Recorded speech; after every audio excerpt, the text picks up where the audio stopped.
Hello, lovelies! My name is Inky, and welcome to Lake of Voices. I think it's a horror visual novel from what I've seen of it, and it looks really, really cool. From what I know, it's not too long, but it's also a free game, so I assume you get what you pay for in this case. I guess we're gonna jump right in. Oh, okay. Choices. You only need to make various decisions at Lake of Voices. That's another thing. It's actually a choice-based game as well.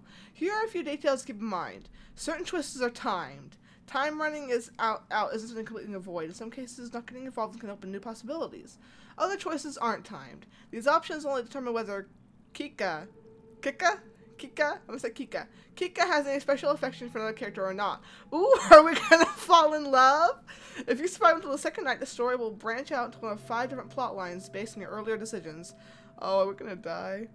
Oh, other characters cannot manage all situations in the various plot lines, regardless of what you do. If characters are making it, try getting the plot with a different set of survivors or having the same group of characters into some of the storyline. Becoming close to someone can add or remove future choice options and change how some scenes play out. Also, this is very, very cool. Oh, okay. I clicked. I didn't know it would jump immediately into the game. My grip on my lantern. Okay, hold on. I'm gonna need to get dramatic with this. My grip on my lantern. Hold on. Okay, I'm trying to channel a good voice, a good narrative voice. Oh. My grip on my lantern tightens as the fog around us thickens. While the forests in this area are relatively safe compared to Sinlos, I can't help but feel my hair stand on end the further we get. My free hand fingers the hilt of my sword. Please don't. That is not okay. Something akin to a nervous reflex. Oh, hello. Who are you, stranger in the night? I'm sorry I'm so giggly. It's probably I shouldn't be laughing at this. Bamel. Bamel? Have you seen it before? Bamel breaks the silence, either sensing my unease or massaging his own. Oh, it's a guy! I'm sorry! I assumed you were a girl. I didn't mean to assume your gender. You have very lovely hair. Or massaging his own. I hope it's the latter. I haven't. I had no reason to go near the cursed lake until now. What of you? Bamel scratches his chin casually, as though I asked what his favorite food is. I traveled a long way around here once before. Not so pleasant. Something about it just frays your nerves, although even being near it is enough. So I'm not the only one who feels it. Sense of relief hits me, but not enough to undo the buzzing of anxiety. The lake. Sinless. Most try their best to avoid it all their lives. The hundreds who die attempting to cross unearthly black water, dragged to death by the creatures lurking within, aren't a secret. No wonder you were assigned to this mission. There are a few that have first-hand experience with the place, even if from a distance. Probably keep being picked whenever they need someone to cross, forever he long is with us. Bamel shrugs, bringing my attention back to the dark path before us. At least we're... Sorry, I lost his voice for a second. At least I can bridge this time. It'll only take 2 days instead of double that, and the sooner this place is behind us, the better. It'll be preferable not to risk it, but time is of the essence. We don't have a choice. One of our allied villages, Hemmer, is being harassed by the Brigadiers, a band of ruffians. We don't have many guards and assist. Only Bamel and myself. Looks to do with a ride before we are too late to be of any use. These kinds of squabbles happen often, but have to be put down lest they turn into a blood grudge or an all-out war. The last we heard, neither option was that far off. I can see why they chose you to come out here. I glanced at Bamel, an eyebrow raised. It feels so weird reading this. It's weird. I'm narrating monologue myself in my head. A slight smile plays across his lips. You're always so calm and so serious. Nothing can get to you. You're the best choice they had. Oh, he's smiling at me. That's so cute. A smile that tugs at my own lips. I like to thank him, but that wouldn't be so calm and serious as he just described. And that's how he sees me. I have to keep it that way. The lack of reaction only makes his smile grow, and he chuckles a bit before focusing on the path. I do the same. It wouldn't be right to let my guard down in a place like this. Bamel appears to feel differently, however. You know the town outside the lake, though. It's not so similar to ours. If all goes well, perhaps some time to enjoy the new area. For the most part, I ignore him, not even when applicable. Bamel is a talkative sort, and if chatting helps him keep his worries down and sword or hand ready, I have no complaints. That's an odd thing to say. After a time, the thick fog surrounding us began to clear. A slick wooden dock comes into view, and with it sounds of water gently lapping at its sides. Ooh. Is this Sinlos? Bamel shifts beside me, stretching his lantern out as far as it will go, which isn't very far, it's only arm's length. He seems tense. Someone's already here. Oh, hello, stranger. A young woman stands by the dock, eyeing us warily. Does she intend to cross tonight? Eventually she has the same question. As we step up next to her, it's clear she isn't passing by. She's waiting. The stranger nods curtly to us. What kind of voice should I give her? Margaret. No. Margaret. Margaret. Kika the Steadfast. Bamel. Hello. This is awkward. Why is this awkward? She's giving him the eyes. Why is she giving him those eyes? There's a stuffy silence. I have an itchy nose. Margaret turns to gaze across the lake, expression unclear. Not much to say. Mel and I do the same. We are sheep. Oh, from here. Oh, I hate the breathing. Stop it, please. Is the lake breathing? I don't think that's a good thing. From here, the black surface of the lake looks disarmingly calm. Wind rushes across its surface, a sound like whispering. Though, perhaps it actually is whispering. I concentrate, trying to place the difference, searching for breaks in rhythm. After a few seconds, I feel foolish. Doesn't matter what the noise is. Whether I hear them or not, we're not alone. The Nixie are out there. A feeling I can't quite shake tells me they've already noticed a little group of people on their shores. It feels hostile. I have no idea who the Nixie are, but I assume they are very bad. They sound like fairies. My stomach sinks, and I instead address Bamel. Where is the guide? Unless he's on the center island or on the complete other side, your guess is as good as mine. It's dark as pitch out there. Panic rises inside me. Panic I try hard to quell. Oh, panic I try hard to quell. Oh, excuse me. This is good. This is making me nervous. We can't cross without him. We need to get going soon. You can't cross without him. What was that? You can't cross without him either. The woman behind us, Margaret, cuts in with something like a snort. What? I know the guide will be here tonight. I have already made arrangements with him to cross. Mel and I share a look. The woman seems haughty and willing to put up a fuss. I have his word. He'll take me today. It'll be wiser for you two to begin the trip around if you're really in such a hurry, or you can make camp here and wait for him to make a trip back if you prefer. I need to turn my attention to Mel to know he's riled up. I step in before he can say something rash. Even if even if that is so, my companion and I must begin this trip tonight. Margaret is unimpressed and opens her mouth to argue further.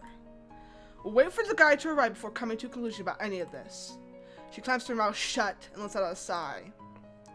You can do as you like. With the matter tentatively settled, Bamel moves away. His figure begins to tap lightly against the top of his hilt. He shifts somewhat to another, then groans. What's that bastard even up to? I almost visibly start, but manage to restrain myself. He probably doesn't know any better. I'm sure of it. It's not worth mentioning. With a man like that, you shouldn't even have the right to ask the guy to take you across. How ludicrous! He's faced far worse than a bit of foul language. What? What did he say? I didn't even catch it. I know what he said, but I didn't... What? Do you know anything that happened to this lake? I know enough. Oh, she's appeared! She's a ghost! Ah! Margaret's clearly not convinced, but she shrugs and makes a show of turning her back to him. Ah, okay. I thought she was a ghost for a minute. That would have been weird. The guy's father is Garvin the Exemplar. We all have strange names, like something out of Skyrim, but don't acknowledge it. Garvin never accepted the guide as his son, but all the way until he died in this lake. Your statement could be seen as tasteless. Oh. But Mel rose back with his neck, his face regretful. My apologies to the guide. I didn't mean it that way. I never knew about his... Well, that... Oh, I see. Okay. Whoops. A smile spread across my face, and I quickly wipe away.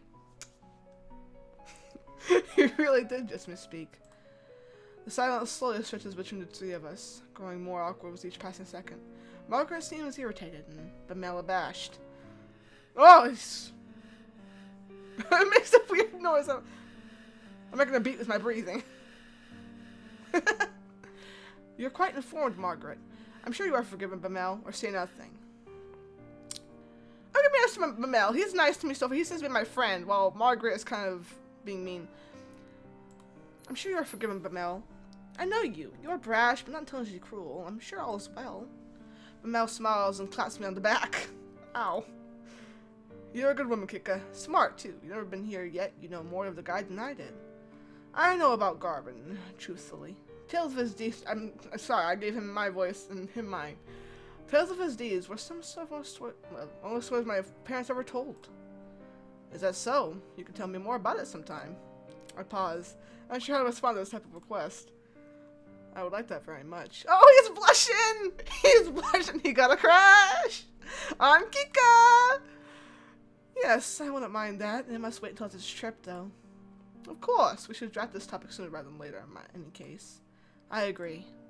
Even there's no harm meant. Hearing someone mention Garvin is probably difficult for the guide, no matter what's the circumstance.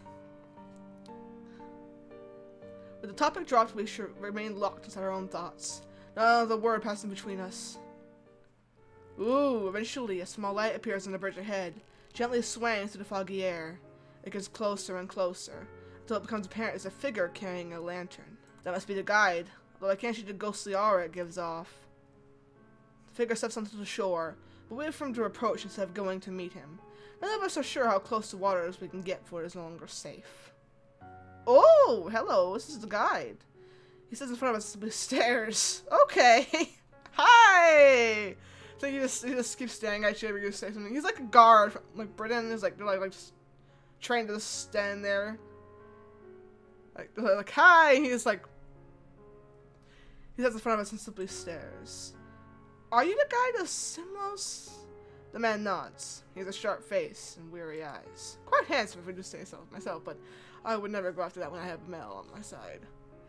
Well, that's grand. We're like an escort across the lake. But Mel motions to the two of us, and Margaret approaches, a strange smile on her face. Hello, it's good to see you again. I'm ready to cross, as we've agreed upon. The guy turns to face her as well, face remaining unchanged. It must not be a lie. He would have had to say something otherwise. She would have for a preference to travel with him. That's a problem. Is there a way we can all begin the trip tonight? Oh, what voice should I give them? I'll give them an airy. Yes. I will allow all three of you to go, but with that many, at least one will die before we reach the other side. Oh, are you threatening me? I'll have you know, I am the Steadfast, which might seem like it's a title, but I assume I got that name for a reason. I furrow my brow. It's disturbing. Adadum? Adadum? What does Adadum mean? I'm sure it's a word, but it means nothing to me. It sounds like an insult. You Adadum. You're Adadum. Like a little kid. And no one offered with little emotion attached. But Mel glares back, asking without asking what we're supposed to do with such circumstances. You should go around. The sentence hangs in the air, the second half unspoken. If you want to live. We don't have time for that. There are people counting on us for protection. Why does she need to go? He jerks a finger at Margaret, whose face contorts with anger. I don't need to explain myself to you. My journey has already been put off once, and I was promised I could go today. I will be going under any circumstances. She meets Bamel's eyes with a glazed donut of steel. He starts to speak, and she cuts in. An extra day or two shouldn't be that much of a problem for you. Whoever you're meeting can surely wait such a tiny amount longer. Patience is a virtue, after all. The night is only so long, and if we're still on the bridges when the sun comes up, we all die as they sink back below the surface. If you don't decide soon, no one will be going. The guy is dispassionate, stoic. I would almost feel something's wrong with him if I didn't share that straight myself. Mel pulls me to the side, jaw clenched tight. That woman isn't armed. His voice is low. He dives a glance at Margaret. We can easily get her to back off if we make this into an actual fight. After all, we had to go tonight, yes? If one of us really is to die, it'll be her. Would staying be a worse fate than her death? I stare at the dock, refusing to meet Pamel's eyes, try to keep my voice level as possible. We don't know her situation. Is this a decision we can make for her? What? Mel leans in closer, apparently having missed what I said. I remember sympathy for her in my response when I speak again. The guy won't accept something like that, I assume. His face is grim. Then what else do you have in mind? First of all, you and I cannot split up. Either we both stay, or we both go. Right, that's not a question. I cross my arms and hand on my chin. I have full confidence in my abilities, and at Bamel's, but there's no reason not to believe the guy knows exactly what he's talking about. If we go, he might be able to get the group attention we deserve. That would mean we truly will be putting Margaret's life at risk on top of our own. I believe we should go. I believe we should go. And I believe you.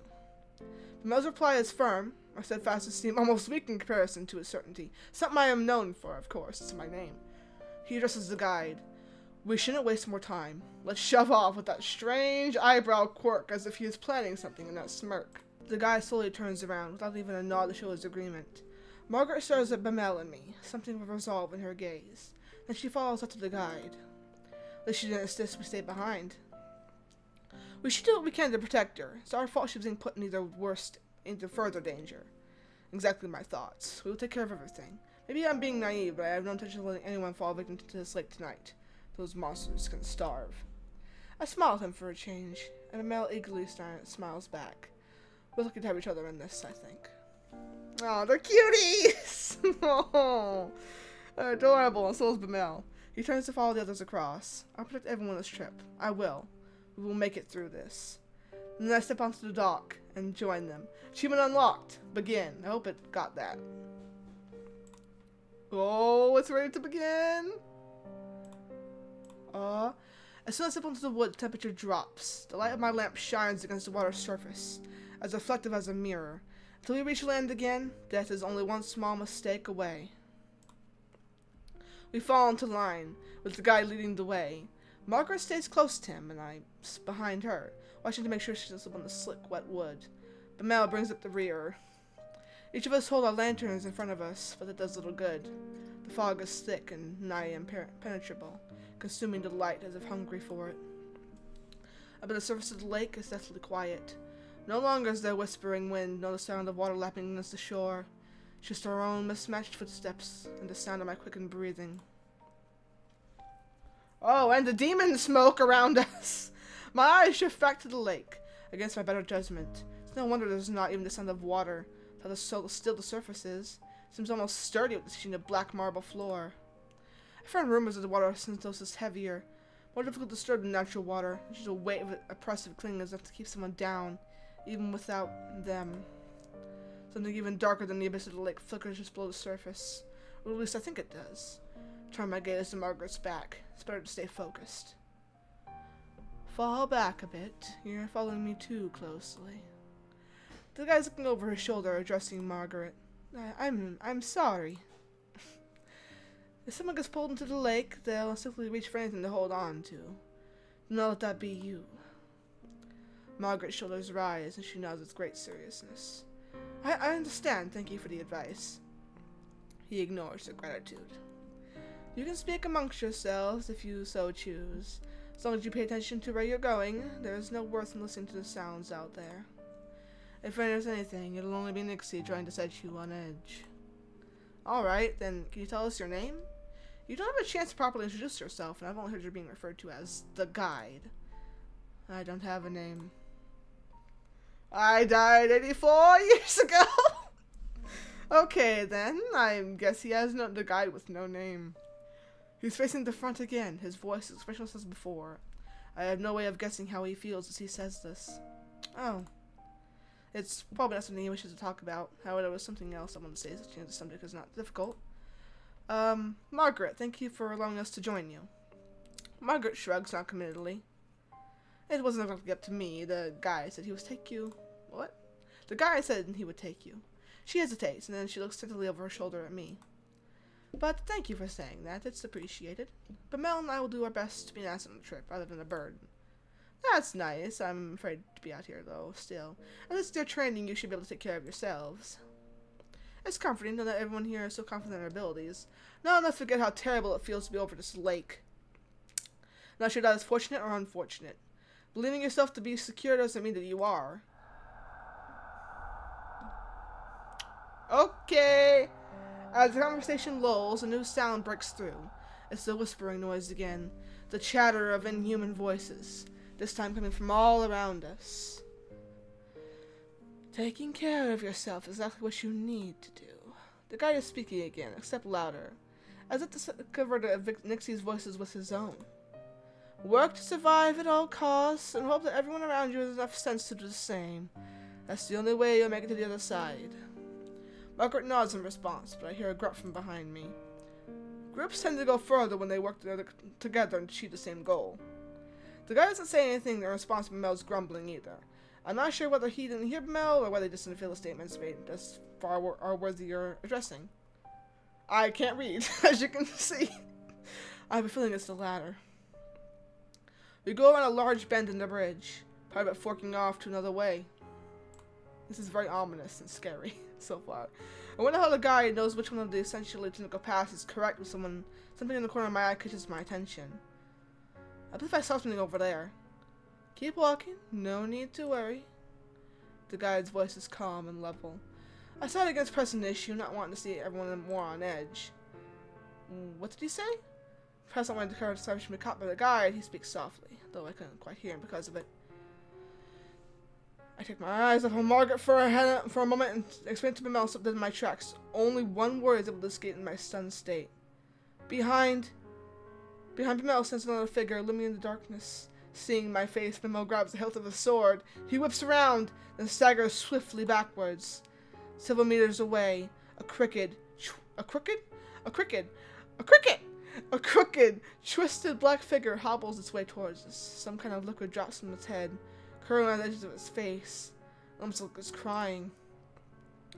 But Mel backs up until he's beside me. The figure continues its slow advance, head jerking from one angle to another. What on earth?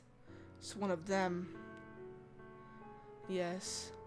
Nixie stumbled across the bridges looking for opportunities. Oh, the guy I see next to us, I didn't notice him approach. The ones who make it out of the water are generally referred to as prowlers. I had no idea things that I would here. Is it what Kika saw on the path? The guy says nothing. I've lost almost all their voices. I'm trying my best, but they're probably going to be lost multiple times as I play this. Her frustration morphs into nervous optimism when something seems to come into her mind. Well, next year I still damaged by swords, but at least light keeps them away, right? Margaret's hand grips her face tight, desperate bleeds into her voice. I bite the inside of my lip. Direct light with voices to return to the lake. However, it'll try to drag the light, or you, down with it before it goes. Instinctively, I wait for the hilt of my sword to set the fact that it will do little to protect me. The prowler is getting closer, jerking forward, stopping, then resuming its slow advance. Okay, does anyone have a light we can leave here? That way it won't follow us. Only matches.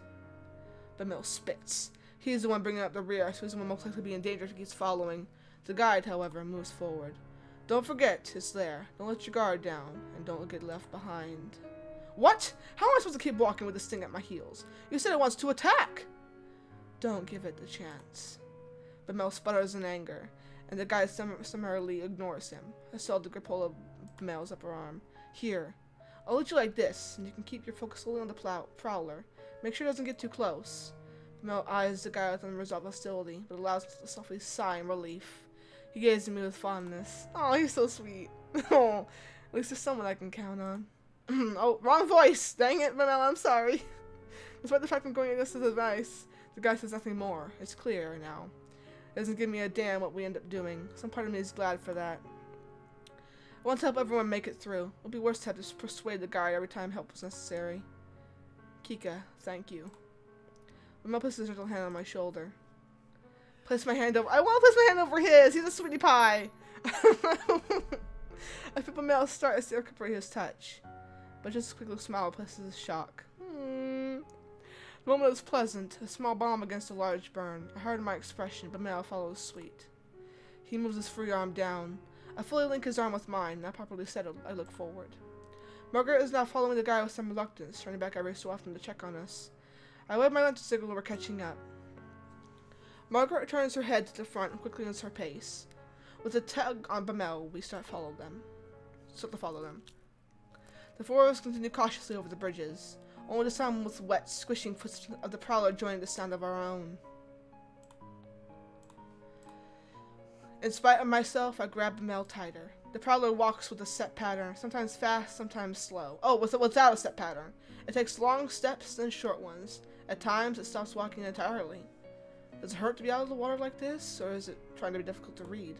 Suddenly, the whispering in the lake grows louder. I steel myself, trying to let it get to me. The most important thing in a situation like this is to remain calm. I can't lose my head. Then, all at once, I notice the guide and Margaret have come to a halt. Bamel, they're stopping. Bamel slows down as I do, as we near Margaret's back. She says something akin to distress. That's another one! I tug on Bamel and he understands. We draw up close to Margaret, ready to protect her if it need be, but the guide holds out a hand. Don't get any closer. Just over his shoulder, I see the prowler stumbling towards us, white liquid dripping from his eyes. The guide's hands turn over in the air, palm up. Give me a lantern. We'll throw it. Margaret extends her own with a trembling hand while Bamel speaks instead, his back still turned. If you have to take someone's, take mine. Yes, an extra light won't do as much good when we're standing this close together. Margaret takes Bamel's lantern from him, guarded relief displayed on her features. Thank you. She hands the lantern to the guide, whose hands grips it tightly, knuckles growing pale. Stay here. I can't throw it too far. The light will, I think I need to get his voice back. Stay here. I can't throw it too far, or the light will blow out before it reaches the Nyx. He sits close to the monster, his movements light and confident. As he nears, the prowler starts to back away. Is it only they're pushing the light? Is it only they're pushing the light to make him retreat, or are they afraid of him? Ooh, that's fucking creepy as fuck. Is it backwards? That is weird. What happened to your spine? I don't think it's supposed to be that way. The guide is far enough away from us that the fog is partially obscuring him, hiding his movements. The voices from the lake grow louder and louder. Water suddenly begins to splash across the lake in the distance and onto the edges of the bridge. They want him to mess up, and I have an itchy nose. Then suddenly the guy takes multiple long and fast strides forward, throws the lantern, and jumps backward to regain the lost distance. There's a sharp hiss, and then a deep splash, and the voices of Nixie grew quieter. Not silent, but quieter. A sigh escapes me, and the guy comes back to our group. We should keep going before it comes back. Oh, it's all dark now, and he has like little highlights. That's so cool! That's so good attention to detail. That's awesome. I glanced at Bamel and realized he, too, was looking relieved at the guy before us. Then I see it. Oh, fucking hell. Hey! Hey, man! Hey! No, thank you. First prowler is still there. It's right there. Pull Bamel forward. I'm not gonna wait on that. As I'm pulling him, I'm pulling my boo forward. He's mine. I shifted, well, not mine. It's Kika's. I shifted around, pulling Bamel behind me. The prowler lunges after him, barely missing Bamel, but striking my lantern instead. The fire goes out, and two of us are plunged into an unearthly darkness. Then there's a sick splash. I lit as the Nyx has retreated to the water. Somehow, Bamel and I are still standing. We're still here. Kika, thank you. I can't respond. Something cold, wet, and slimy has grabbed my ankle. Kick it off! I kick my leg out as fast as I can, and Nyx's hold slips. It can't pull at the moment I'm getting against it. Margaret rushes to my side, her lantern hanging out towards the Nyx. The light brushes its face. We see it for an instant, its eyes wide, and then it slides back into the smooth surface of the water. Bamel grabs Margaret and I both, helping us towards the center of the bridge, and is cussing under his breath. And that is where we're going to end it for today. I know it's a cliffhanger, but I know this game is about maybe an hour long at most, so I kind of want to cut it here to continue the rest of the next episode and see what happens. Probably gonna see the end next time, but it looks really, really cool so far. The art is amazing. I love it so much, and the personalities are really shining for the characters. I love the story so far too. I didn't think I'd like it as much as I do. It's so good. I'm loving Bamel. He is my boo. He is my boy. I hope we're gonna get together by the end. That's gonna be amazing. Okay, I'm just gonna save it here. Save. There you go. Oh, I can't wait to finish this. It's gonna be amazing. Anyway, guys, I hope you enjoyed this video, and if you did, push crush that like the beast you are, and maybe subscribe for some more content. I love you guys so much, and I hope to see you next time. Stay wild, see ya.